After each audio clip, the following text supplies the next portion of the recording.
કાલના અધ્યયનમાં એવું જોયું હતું કે જે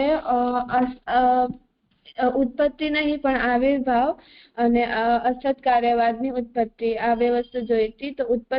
તો આના આગળ એના પહેલા એવું ઉત્પત્તિ નહીં પણ આવિર્ભાવમાં એમ સમજાવે છે કે ન્યાયમતના અભાવના સિદ્ધાંતને જેવી રીતે મહાપ્રભુજીના સિદ્ધાંતથી મહાપ્રભુજીના મતથી વલ્લભ મતથી ખંડન થયો છે. તિરોભાવ અને આવિર્ભાવ આ બે સિદ્ધાંતથી ખંડન કર્યો છે. એવી જ રીતે ઉત્પત્તિ અને નાશના સિદ્ધાંતને પણ આપણે અસ્વીકાર આપણે કરીએ છીએ આવિર્ભાવ અને તિરોભાવ સિદ્ધાંતથી જ. એને આવિર્ભાવ અને તિરોભાવ સિદ્ધાંતના આધારે જ આપણે એને એનું ખંડન કરીએ છીએ. તો જે તાર્કિકો નૈયાયિકો છે એ લોકો ઉત્પત્તિ અને નાશ એમ કહે છે, પણ જે વેદ મત કે વલ્લભ મતના હિસાબે આપણે આવિર્ભાવ અને તિરોભાવ કહેવું જોઈએ, ઉત્પત્તિ અને નાશ નહીં. નાશ અને વિનાશને આપણે આગળ જોયું. નાશ અને વિનાશ એટલે કે અભાવ કે એને આપણે અભાવ નહીં પણ તિરોભાવ એ વાત આપણે આગળ જોઈ. તો એવી જ રીતે આપણે ઉત્પત્તિ નહીં પણ આવિર્ભાવ એમ સમજવું જોઈએ ને એ વાતને અને ઉત્પત્તિ નહીં પણ આવિર્ભાવ, વિનાશ નહીં પણ તિરોભાવ આ બે વાતને સમજવા માટે અસત કાર્યવાદ ને સત કાર્યવાદ ને સમજવું પડશે. કારણ કે જે તાર્કિકો છે એ અસત કાર્યવાદને માને છે ને આપણે સત કાર્યવાદને માનીએ છીએ. એ લોકો ઉત્પત્તિને નાશ કહે છે એટલે એ લોકો અસત કાર્યવાદને માને છે ને આપણે તિરોભાવ અને આવિર્ભાવ કહીએ છીએ એટલે આપણે સત કાર્યવાદને માનીએ છીએ. તો જે પછી એના માટે અસત કાર્યવાદ ને સત કાર્યવાદ સમજવા પડશે. તો આપણે કાલે અસત કાર્યવાદ ઉત્પત્તિ એટલું જોયું હતું એ જોયું હતું. તો એનામાં એમ સમજ્યા હતા કે ઉત્પત્તિ પહેલા કાર્ય અસત હોય છે અને ન્યાયમત અસત કાર્યવાદને એટલે જે ઉત્પત્તિ પહેલા જે વસ્તુ હોય છે એ અસત હોય છે એટલે ન્યાયમત કે તાર્કિકો નૈયાયિકો કે તાર્કિકો એને પ્રાગ ભાવ કહે છે. તો એને એક્ઝામ્પલથી પણ સમજ્યા હતા કે ખેડૂત જે બીજ વાવે છે સમજીએ કે ઘઉં ન હોય તો એ છોડ નથી દેખાતો જ્યાં સુધી નૈયાયિકોને હા કે નામાં નથી દેખાતો ત્યાં સુધી લોકો કે છે કે એનો પ્રાગ ભાવ છે એટલે એની ઉત્પત્તિ નથી થઈ. તો અહીંયા જે નૈયાયિકો તાર્કિકો છે એ ઉત્પત્તિને એક પારિભાષિક શબ્દ પારિભાષિક અર્થમાં લઈએ છે ઉત્પત્તિ શબ્દને. એનો અર્થ એમ લઈએ છે કે જે વસ્તુનો પહેલા અસ્તિત્વ નથી હોતું એટલે કે અસત હોય છે એનો અભાવ હોય છે એ વસ્તુનો એક્ઝિસ્ટન્સ થવું એનો અસ્તિત્વમાં આવવું એટલે કે ઉત્પત્તિ એટલે કે અસતમાંથી સત બનવું એને એ લોકો ઉત્પત્તિ કહે છે. એમાં આપણે એવું સમજ્યા કે તાર્કિક જે દરેક વાદીને પોતાના અમુક સિદ્ધાંત હોય છે જેમ તો એક આધારભૂત માન્યતાના સિદ્ધાંત છે તેના ઉપર બીજા બધા સિદ્ધાંત ધીરે ધીરે બનતા જાય છે. એનો આપણે એક્ઝામ્પલ આપ્યો તો કે એક પાયો હોય છે એ પાયો તો આપણે ચેન્જ નથી કરી શકતા. એક પાયાના ઉપર આગળ આપણે દીવાર અને જે પણ બીજું મકાનને બનાવી લઈએ દીવાર ચૂનો એવી રીતે બનાવી લઈએ તો એક લેયર ટાઈપ કે એમ બનતું જાય છે. પણ હવે એ પાયો જે આપણે બનાવી લીધો છે એ અનચેન્જેબલ છે. અગર એને ચેન્જ કરવા જશો તો આખું ઇમારત જ પડી જશે તો એ ચેન્જ નથી થઈ શકતો. તો નૈયાયિકો નો જે મૂળ સિદ્ધાંત છે એ ઉત્પત્તિ નાશનો છે અને એટલે કે તર્કનો છે. તર્ક એટલે કે હા કે ના. તો એ લોકો એમ અસતની સત્તા ના થઈ શકે, સતની અસત સત ના થઈ શકે અને સત અસત ના થઈ શકે. તો જે ઉત્પન્ન છે તે એમ નથી કહી શકાતું અને જે નષ્ટ છે તે વિદ્યમાન એટલે કે એક્ઝિસ્ટ આપણે નથી કહી શકતા. તો જે વસ્તુ ઉત્પન્ન થાય છે તે નવીન હોય છે, પહેલાથી જ હોય છે, તેનો પહેલાથી જ ઉત્પન્ન હોય છે. એટલે આ વાત ને સમજાવવા માટે આપણે એક એક્ઝામ્પલ આપ્યો હતો કે આપણે કોઈકને એક બાળકને જેમ આપે 2 વર્ષ પહેલા જે મહાપ્રભુજીના જે મહાપ્રભુજીના જે ઉત્સવ ઉપર આપે જે ષોડશ ગ્રંથના જે ડિસ્ટ્રીબ્યુટ કરે તેમાં આપે એવું હાથમાં કઈક વસ્તુ રાખીને આપ ચૂઝ કરાવતા કે 2 માંથી કેમાં છે ને કેમાં નથી. તો આપણે એવી રીતે કોઈને પૂછીએ કે કોના હાથ કોની મુઠ્ઠીમાં આ સિક્કો અગર રાખીએ તો કોની મુઠ્ઠીમાં કયો સિક્કો છે, કઈ મુઠ્ઠીમાં સિક્કો છે 2 મુઠ્ઠીમાંથી. તો કોઈ બાળકને આપણે કહીએ કે 2 મુઠ્ઠીમાં કાંઈ નથી, પણ આપણે કે મુઠ્ઠી ખોલો તો માનીએ ને. તો મુઠ્ઠી ખોલીએ અને કે આપણે એમ કહીએ ને કે આ જો બીજ આના અંદર આ સિક્કો કે બીજ આવી ગયું, તો એ એમ કહેશે કે ના આવી નથી ગયું, ઉત્પન્ન નથી થયું, પહેલાથી જ હતું. તો જે વસ્તુ ઉત્પન્ન થાય છે ને નવી હોય છે, એ પહેલાથી એમાં એક્ઝિસ્ટ નથી કરી શકતી.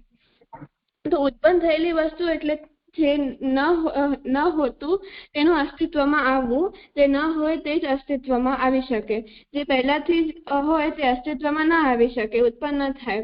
તો એના પછી આગળ જોયું હતું કે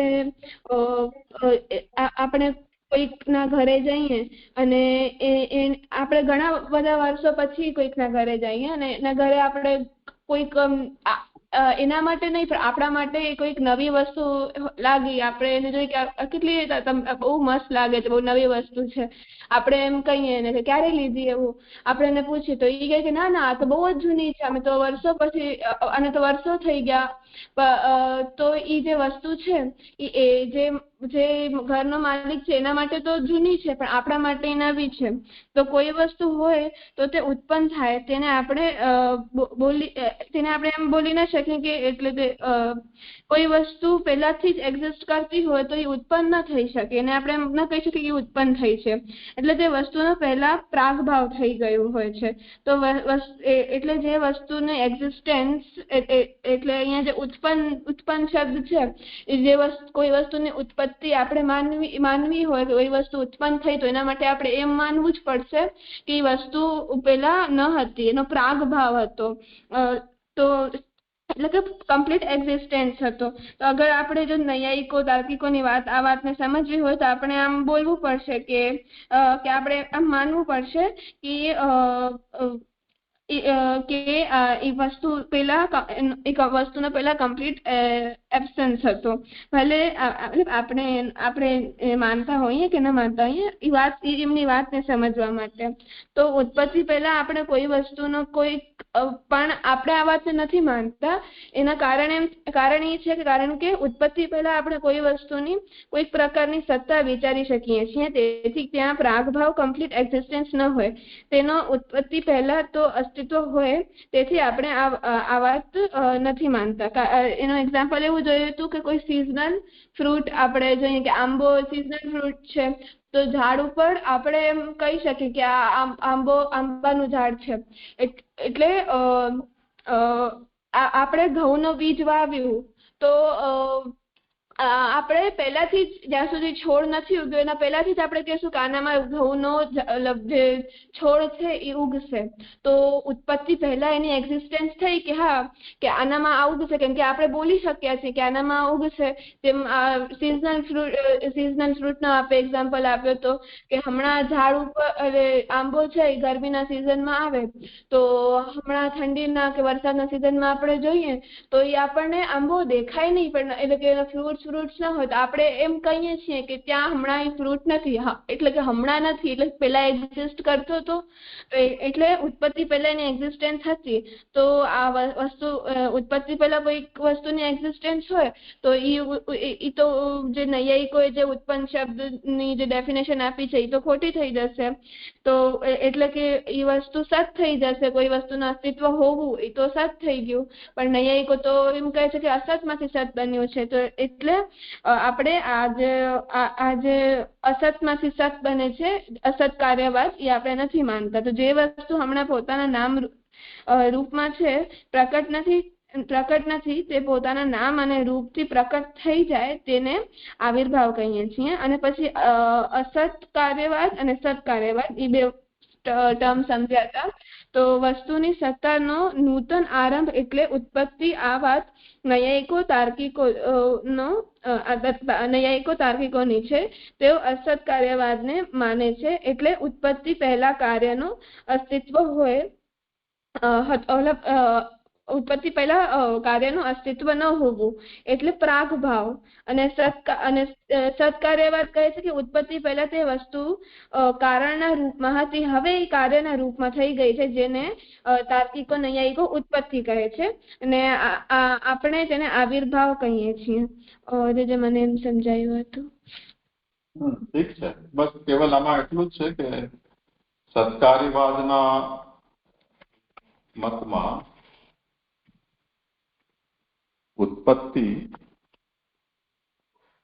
અને નાશ એ વસ્તુની અવસ્થાનો ભેદ છે.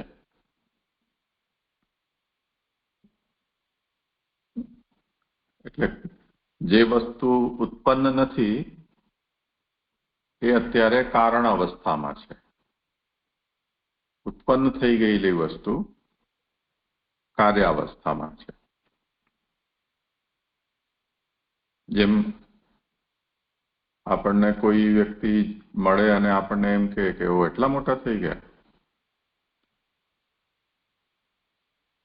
તો જે 2 વર્ષ પહેલા એને આપણને જોયા હતા એને આપણને એમ કહી રહ્યો છે કે તમે મોટા થઈ ગયા. તો વ્યક્તિ તો એની જ છે, પણ એની અવસ્થા બદલાઈ છે. પહેલા 2 વર્ષ નાના હતા, હવે 2 વર્ષ મોટા થઈ ગયા. પહેલા 30 કિલો વજન હતું, હવે 35 કિલો થઈ ગયું. તો વસ્તુમાં ની અવસ્થાનો જ આ ભેદ છે. વસ્તુ એની જ છે, એટલે સત્તા એની જ છે. વસ્તુના કરતા આપણે એક શબ્દનો પ્રયોગ કરીએ કે સત્તા. તો સત્તા એની જ ચાલી આવી રહી છે. એની અવસ્થા બદલાય છે, તેને કારણે અવસ્થાના અનુરૂપ એના નામ બદલે છે. જેમ બાલક, પછી કિશોર, પછી યુવા, પ્રૌઢ, વૃદ્ધ, પછી મૃત કે પ્રેત કે પિતર, પછી દેવ. તો એક જ વસ્તુ સત્તા છે, એની આ જુદી જુદી અવસ્થાઓના જુદા જુદા નામ છે. સત્કાર્યવાદ આ વાત કહી રહ્યું છે. તમે જ્યાંથી પણ શરૂ કરો, જો અસત્તાથી શરૂ કરો તો તેમ, અને સત્તાથી શરૂ કરો તો તેમ. તો જે સત્તા છે એને આપણે જો વર્તમાન કે મધ્યની અવસ્થા કહીએ, તો મધ્ય અવસ્થાના પહેલાની અવસ્થાઓ બધી કારણાવસ્થા કહેવાશે. અને પછી આવનારી અવસ્થાઓ છે એ અત્યારે છે એની કાર્યાવસ્થા કહેવાશે. એટલે જ્યાંથી તમે શરૂઆત કરશો એ 0 બની જાય એમ સમજો. એના પહેલાનું એ એનું કારણ છે, અને આવનારું છે એ બધું એનું કાર્ય છે. ઠીક છે. હવે 5 પદે આગળ. સત્કાર્યવાદ આવિર્ભાવ. ઉત્પત્તિ પૂર્વે કાર્ય અસત હોય છે એ માન્યતા ખોટી છે. કાર્યનું અસ્તિત્વ તેની ઉત્પત્તિ પહેલા કાર્ય રૂપે ભલે ન હોય, પરંતુ સદંતર તેનું અસ્તિત્વ જ નથી હોતું એવું માની શકાતું નથી. શ્રી મહાપ્રભુજીના મત મુજબ કાર્ય પોતાની ઉત્પત્તિ પહેલા કારણરૂપ અસ્તિત્વ ધરાવતું હોય છે. અર્થાત ઉત્પત્તિ પહેલા પણ કાર્ય સત હોય છે. આને જ સત્કાર્યવાદ કહેવામાં આવે છે. સત્કાર્યવાદીઓની એ ધારણા છે કે જેમ જાગવું અને સૂવું કે બાલ, તરુણ, યુવા, પ્રૌઢ આદિ શરીરની અવસ્થાઓ હોય છે, તેમ કાર્ય અને કારણ એ સદવસ્તુની 2 અવસ્થાઓ છે.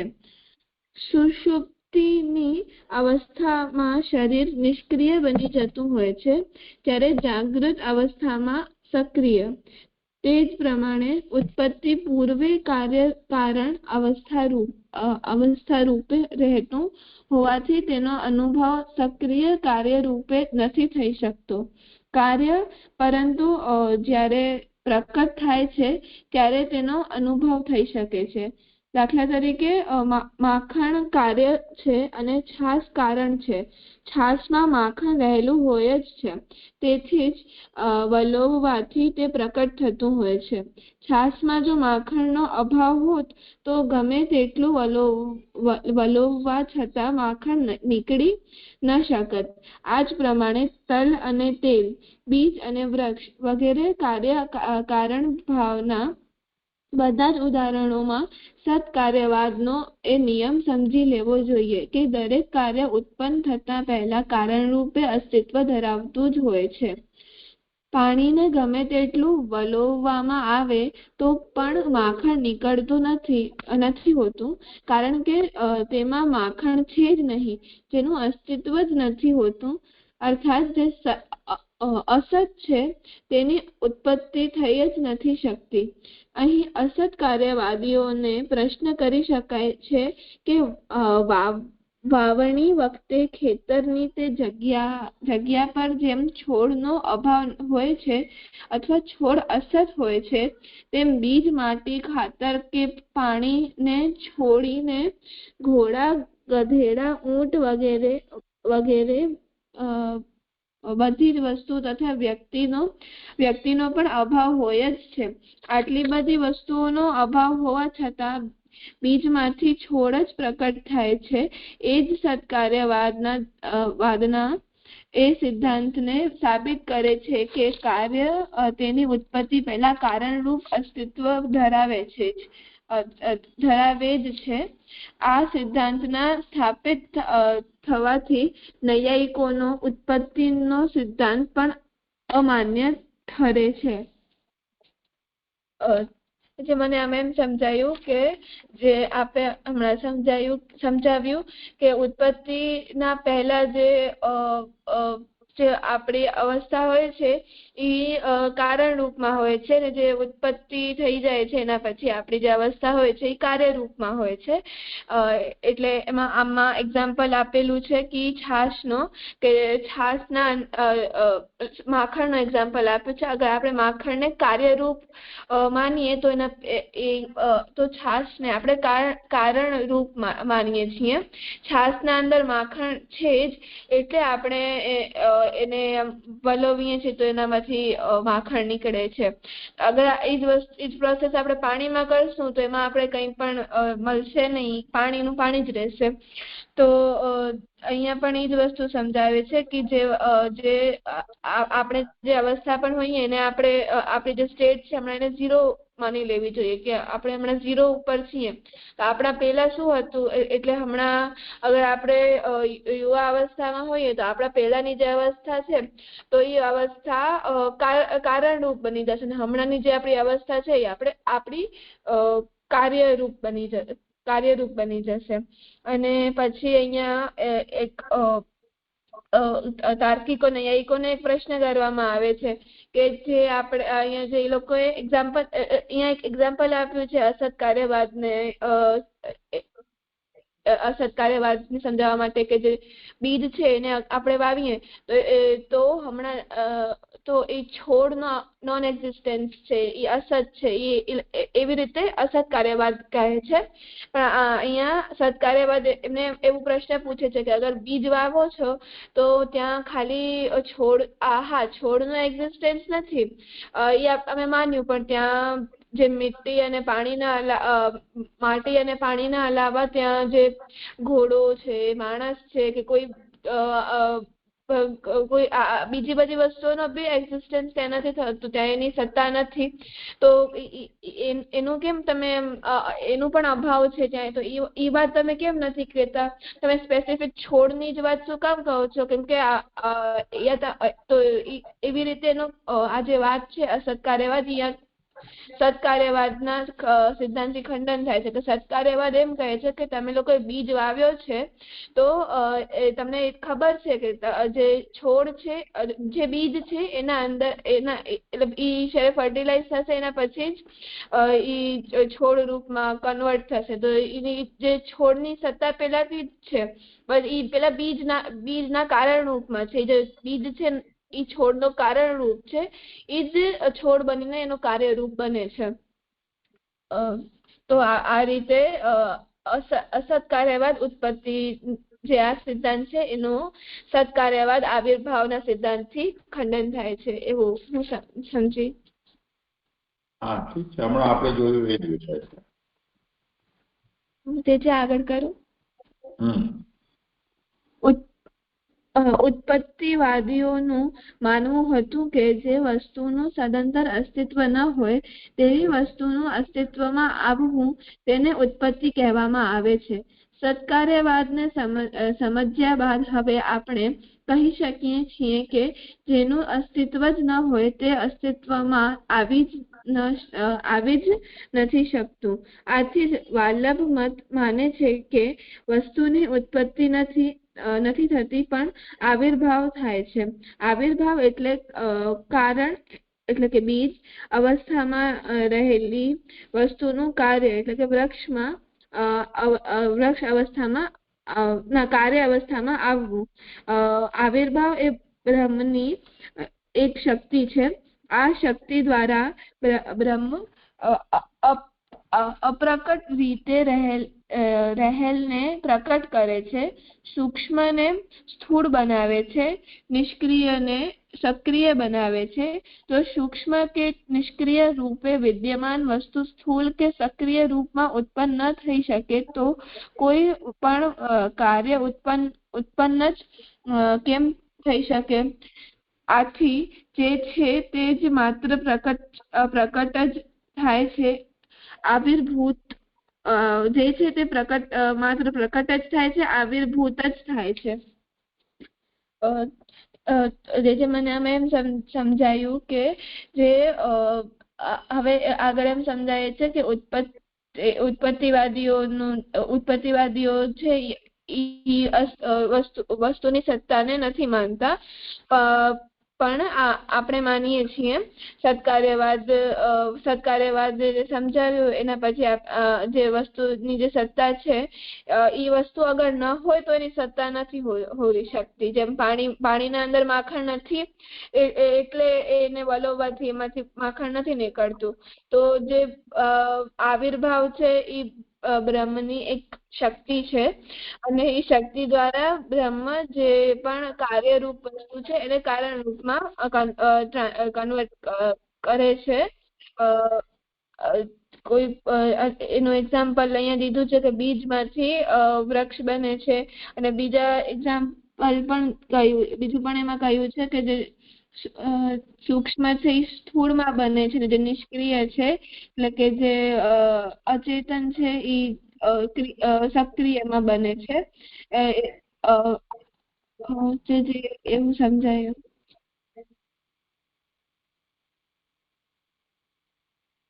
આવિર્ભાવક શક્તિ શું કરે છે એ અહીંયા બતાવી રહ્યા છે. આવિર્ભાવક શક્તિ જે બ્રહ્મની છે કે જે સૂક્ષ્મ અવસ્થામાં છે એને સ્થૂળ બનાવે છે, જે નિષ્ક્રિય છે એને સક્રિય બનાવે છે. તો જે છે એ જ પ્રકટ થાય છે એટલે કે આવિર્ભૂત થાય છે. આવિર્ભાવના પહેલા કે પ્રકટ થવાના પહેલા જેનું અસ્તિત્વ ન હોય એનું ક્યારે પણ આવિર્ભાવ કે પ્રાકટ્ય થઈ ન શકે. જે હોય એ જ પ્રકટ થાય. આ સિદ્ધાંત નથી થતો.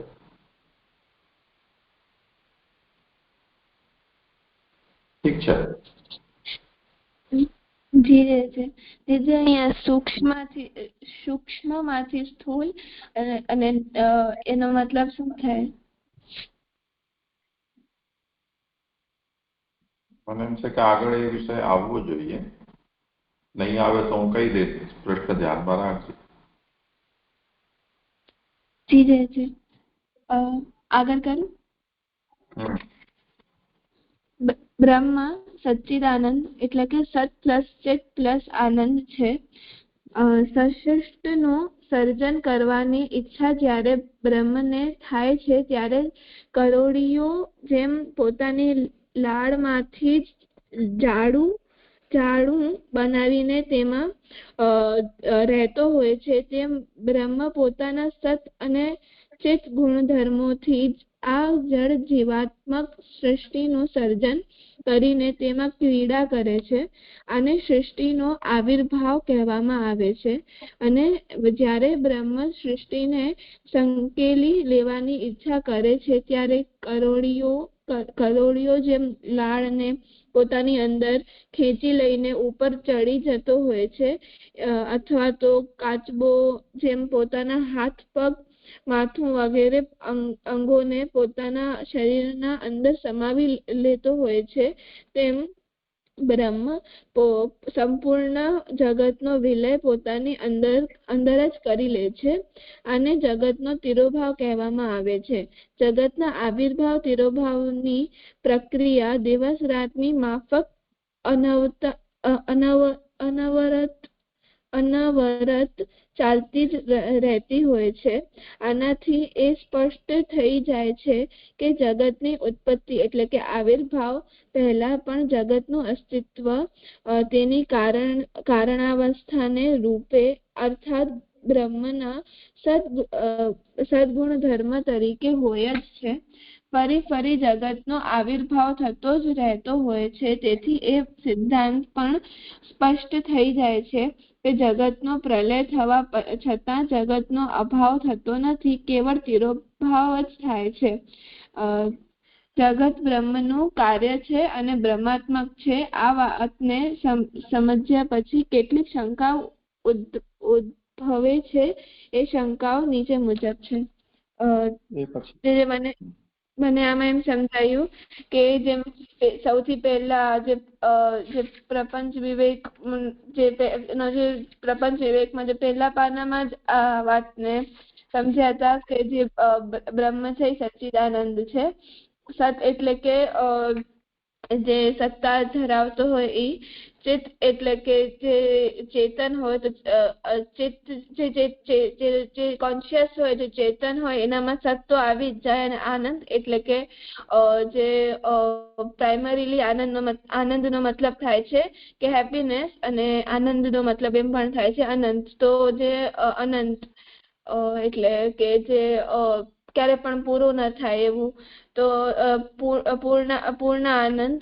અને જે બ્રહ્મ છે એ ખાલી આનંદ થી જ આપણે, એટલે સચ્ચિદાનંદ આખું ન કહીને ખાલી આનંદ કહીએ તો પણ એને આપણે ડિફાઇન કરી શકીએ. કેમ કે જે ચિત્ત છે, અગર આપણે ચિત્તાનંદ એમ કહીએ તો એનો મતલબ એમ થાય છે કે જે ચિત્તના અંદર જ સત આવી જાય છે. એટલે કે જે ચેતન હોય છે, એટલે જે કોન્શિયસ હોય છે, એનો કોઈક ના કોઈક તો અસ્તિત્વ હશે જ.